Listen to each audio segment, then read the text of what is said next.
When a single African mother crosses paths with her overbearing Korean boss, their fates entwined, forced to spend time together until an extraordinary love blooms. What could break them apart, and would he still choose her over everyone else following her situation? Watch to unravel the goodness in this tale, and please, subscribe. Not again, Stella. Yuri cried out sadly as Stella, a young beautiful African lady, dropped a file on her desk. I told you, didn't I? I can't miss her first PDA meeting. Stella said seriously. Then, what about the meeting? Yuri asked. I already explained everything to the team. Just let Mrs. Lee take charge of it, she said, arranging her desk while Yuri kept on staring at her. Sad. Stella, you know how Mrs. Lee always steals credit from your work. What if she does same today? Yuri paused. Besides, the CEO will be present. Wouldn't it be good to get more credit to boost your incoming promotion? Yuri asked, raising an anxious brow. This isn't going to be our only meeting with the CEO, but my daughter's PDA comes once in a month, and this is also a good way to know more about her school performance. Stella meticulously explained to her, and she sighed. Fine. It's not like I can ever win you in an argument. Yuri rolled her eyes. Stella worked as a mid-level accountant in H-Bank. After her painful encounter in Nigeria filled with loss, a pinch of regret, abandonment, and mistreatment, she traveled down to South Korea for a fresh start. The fact that her application was approved during her trial period was a boost that she had hope at the end of the tunnel. As Stella stepped out of the neon SUV car, a huge sigh of relief washed over her. Her eyes wandered around the school environment. Other parents had also arrived, and their children were running over to them. Mummy, a questionable yet high-pitched voice pulled her out of her reverie as she slowly faced the direction from where the voice came from. Meanwhile, at H-Bank, the staff were seated across from each other in the meeting room, and at the head of the table, CEO Choi Hee was seated, rubbing his chin and staring at the tablet in his hand. Continue, he said, nodding shortly. Mrs. Lee, the young beautiful lady, dressed in office suit, who stood on the platform, began explaining and discussing the formatted account while some figures and diagrams displayed on the projector. After a long minute of discussing, disagreement, and agreement, Choi Hee heaved a sigh. Interesting, so smooth and well explained. He finally looked up, a cold smile on his face. Who did this? He questioned. I was the one that, Mrs. Lee began, an anxious yet achieving smile on her face, when Yuri cut her off. It was done by our team leader, Ma'am Stella. Yuri said almost immediately, and Mrs. Lee faced her, a look of anger and frustration in her eyes. Stella? How come I don't know, and haven't heard of her? Choi Hee muttered, rubbing his chin. Because she prefers playing in the background, Yuri said, curling her lips. Choi Hee suddenly stood up, and everyone sat upright, waiting for his next command. Tell this Stella, as you called her. She will be joining me to our interstate meeting tomorrow. She is good, and might help me bag this deal. He instructed them seriously, and without another word, he walked out of the meeting room.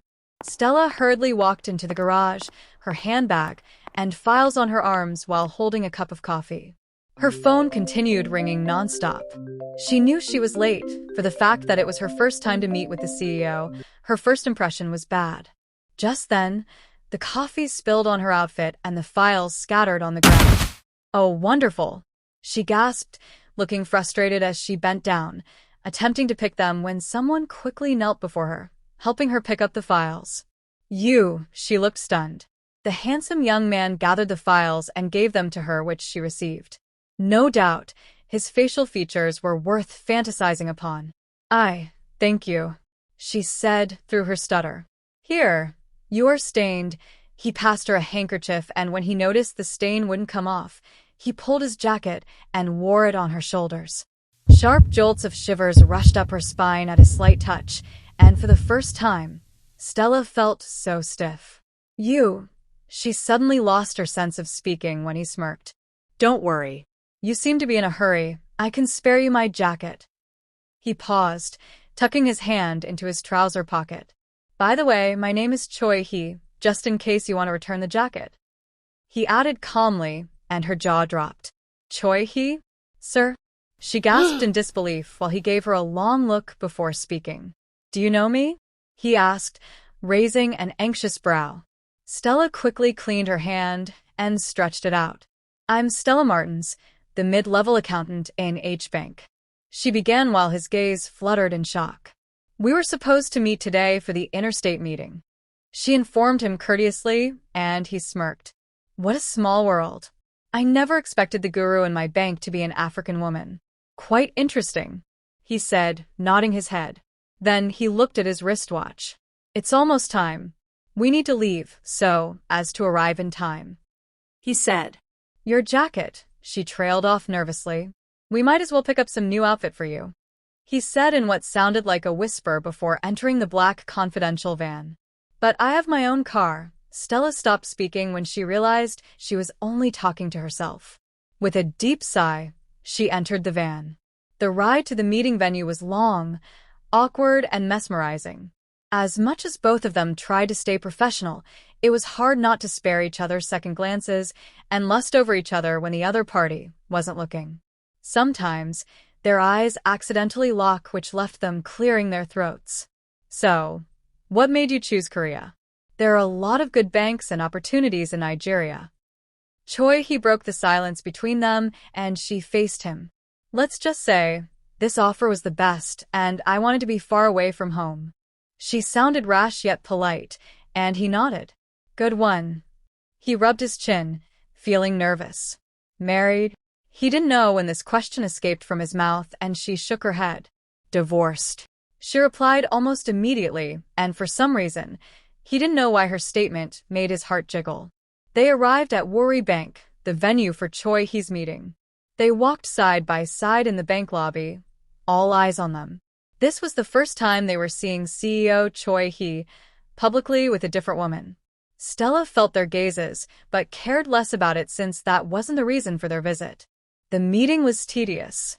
At first, the business men weren't comfortable with discussing terms in presence of Stella, but she showed her potential and gave them enough reasons to have a second thought. She was up and doing, statistically perfect and best at analyzing. Choi-hee sat at a corner, admiring the beauty and brain that had been hiding in his company for years.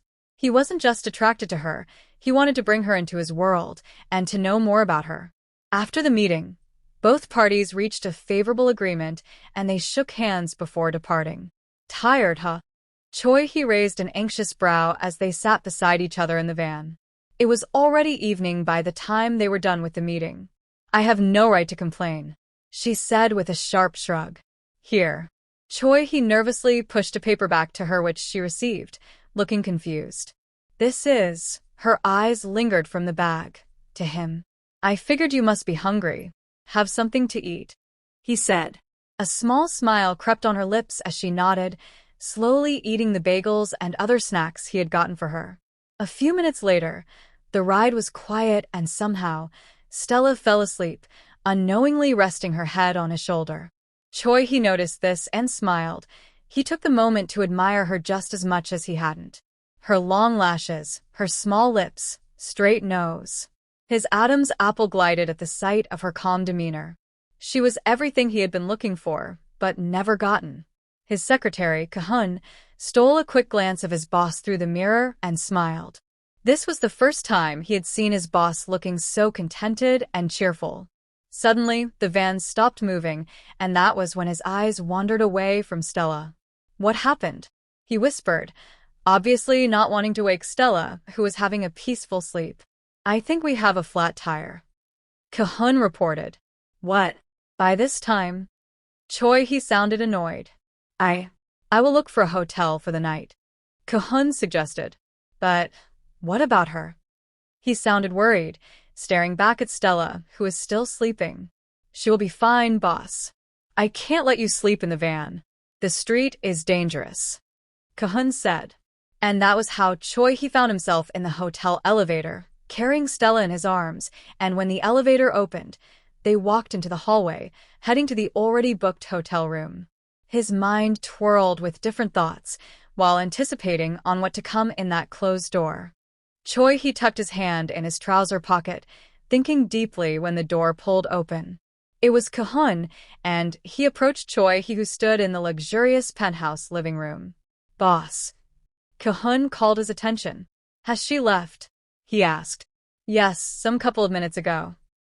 Kahun reported. I want you to do something for me, he said after a short sigh before facing Kahun. I'm at your service, boss. Kahun said with a short bow. Stella Martins, I want a full background check on her. When she started working at H-Bank, her relationship life, her past and present activities, and everything you can get your hands on. Choi, he paused, letting out a deep sigh.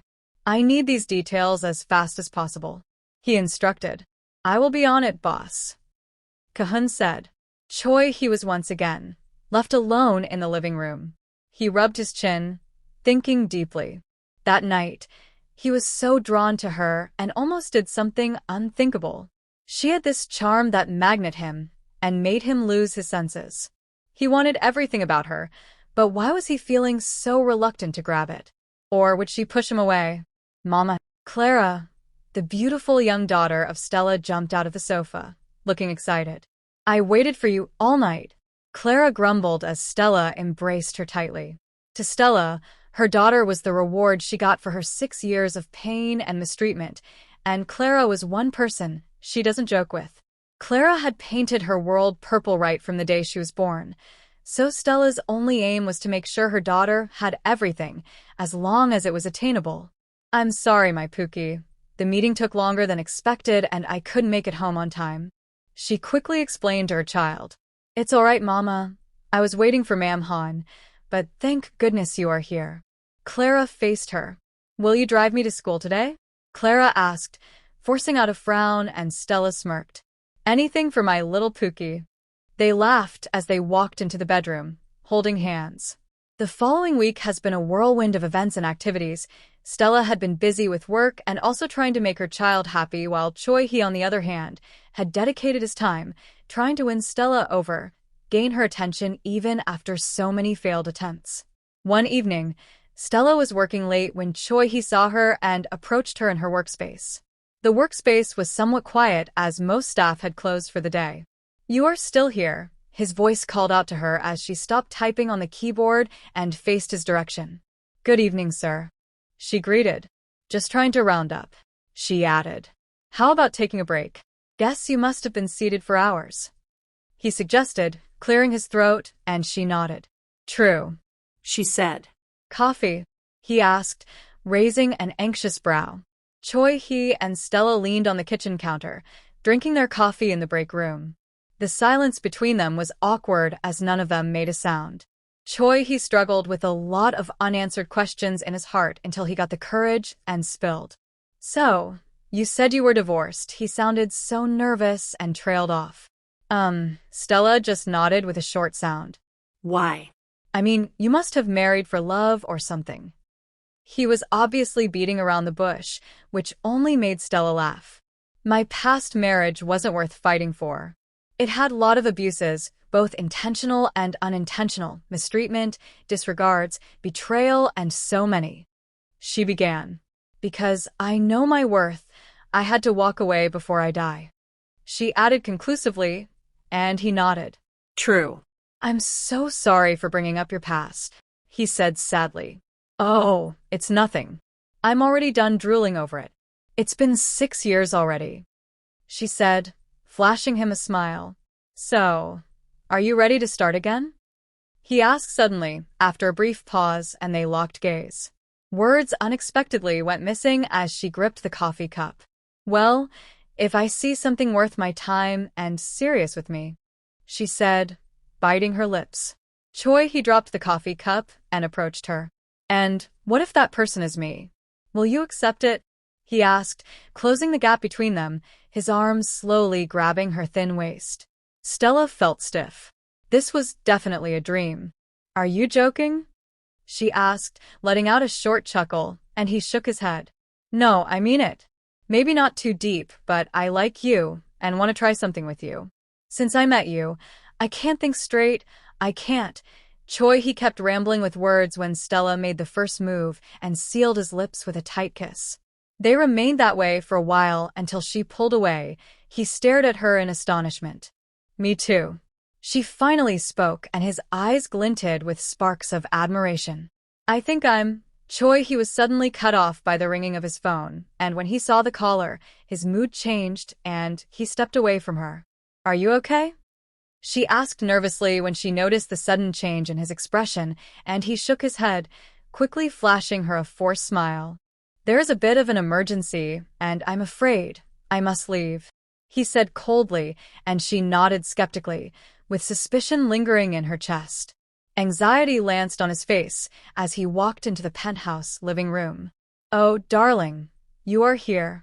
The cool voice of a petite young lady called out to him, but his expression was filled with annoyance.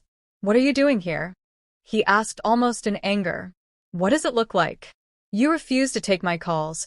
I had to make the first move, she said, crossing her arms. Where have you been? She asked, sounding sad. That's none of your business, and Yuri, I want you out of my house. He threatened her seriously, and she smirked. Kahun told me about what has been going on with you lately. She paused. An African girl, making you run mad? She laughed. I think it's time to call back your senses? She added seriously. I don't know what you're saying. The last time I checked, I have already called off our engagement, so my business shouldn't be yours. He reminded her curtly. I have something interesting to tell you about your dearest African obsession, she said in what sounded like a whisper in a mocking tone, and he scoffed. I won't believe whatever that comes out of your mouth. He snorted. Then, do you know this? She raised an anxious brow as she approached him, slightly closing the gap between them while his brows furrowed in astonishment. How come? Was it the truth? After the uncontrollable romantic action with Choi Hee, Stella hadn't been able to control herself and her heart. It had been ages since she tried love and thought of giving someone a chance. She felt like he was too perfect for her and doubted if he truly wanted to be with someone like her. Though his demeanor had been cold over weeks, but she enjoyed spending time with him on dinner dates, evening stroll at the park, romantic office affairs during working hours, and movie nights in his penthouse.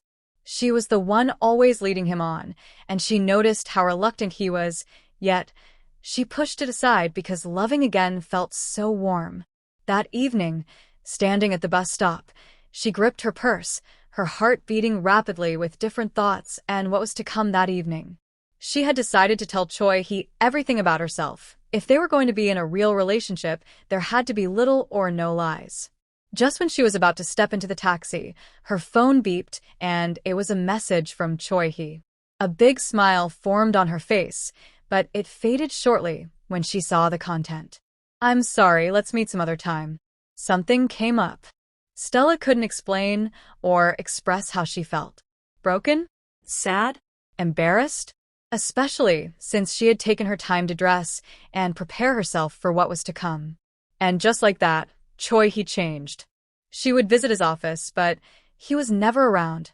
She called, but her calls were disconnected or sent to voicemail. Stella was worried. Here she thought she had found love again, but was he only kidding her? The fact that there was no word from him for weeks got her so scared, broken, and sad. She loved him. She had delusioned their future together, just like every young adult would do. But was she only daydreaming? Mama, are you okay? Clara sadly asked her one night when she was seated alone in the apartment living room. She sniffled, shaking her head. I'm fine, darling. Just work stuff. She muttered. Mama, you know you can tell me anything, right? Clara reminded her warmly. I know, Pookie. Mama will be fine. She tried to reassure her daughter with a smile, even though tears kept rolling down from her eyes. Then, Clara placed her small palm on Stella's cheek. Mama, are you lonely? Clara's sudden question caused Stella to gasp, nervously clearing her throat. What do you mean? Her eyes became restless. You have been lively these days, but suddenly, everything changed. Did someone reject you again because of me? Clara asked sadly, almost in tears. That's not true, Pookie. Mama is just going through some rough time. Everything will be fine. She pulled Clara into a warm cuddle. Besides, only a good daddy deserves a loving daughter like you. You aren't worth any rejection. she added lovingly, and Clara smiled. 1 week later, Stella found herself slowly living off Choi-hee, though she always thought of him at the office and hoped he would meet with her and explain his struggles. But then, her hope of ending up with him reduced. Cinderella's story doesn't exist in real life. That weekend, she was at the playground with Clara for their school sport day. She sat on the bench, scrolling through her phone while Clara played happily with other children. Mama. Just then, Clara's loud voice called out to her from a distance and she smiled, waving her hand in the air, and when she turned, she saw Choi-hee standing beside her, his expression unreadable. Choi-hee, she muttered, shocked. He sighed, walking over to her. You had a child? He asked rhetorically. You never ask. She fired back at him. For a moment, there was a brief silence between them. Was that why you ghosted me for weeks? She asked, raising an anxious brow. I almost got deceived. I had no idea you are a family woman. He said sadly. You never asked, Choi-hee, and there was no time I told you. I was a free woman without other responsibilities. She rambled with words seriously. This is crazy. I know the truth. It's way insane to care for another man's child, but why do I still want you? He asked, running his hand through his hair. Does having a child have anything to do with our relationship? I mean, I thought love overrules. She said, raising a brow, and he smirked, nodding his head. Yes, it does. Because I'm about to claim you without thinking about your background. He said confidently, and her cheek burned, her mouth widened as she stared at him. What do you mean? She hadn't landed in her question when he pulled her into a warm embrace, their face so close to each other. For a while, they forgot they were outside. I have done a lot of thinking, recollecting, and planning. I want to spend the rest of my life with you. A kind of woman like you, brainy, hardworking, sweet, and I also want you to give me a chance to be a father to our daughter. He paused. Will I be granted this honor, Michigan Armor? He questioned lovingly, and Stella was almost in tears. All she could do was nod her head like a fool until he sealed her lips with a tight kiss. The kiss was deep, filled with unspoken emotions, lust, and their tongues twirled hungrily around each other. Their loving moment was abruptly disrupted by the tugging of Stella's dress when she pulled away. It was Clara, staring at her with anxiety in her eyes. Mama, who is he? She asked, her eyes darting at each of them. Clara, this may seem too fast, but he is going to be your daddy. She announced lovingly, her voice so warm and emotional as Choi-hee went down on his knees, staring at Clara. Hey baby, I'm Choi-hee. Will you accept me as your daddy from now on? I'm not perfect, but I promise to give you everything. He whispered lovingly, and Clara smiled, nodding her head. I don't want everything. As long as you love both Mama and I will be fine. She said aloud, and he smiled, pulling her into a warm embrace. How he fell and got so obsessed with woman against his class. How she got so lucky to blend in his world and love him deeply. It was all fate. Fate can be hindered, but never be changed. Holding hands together, they laughed in excitement while looking forward to their unpredictable future.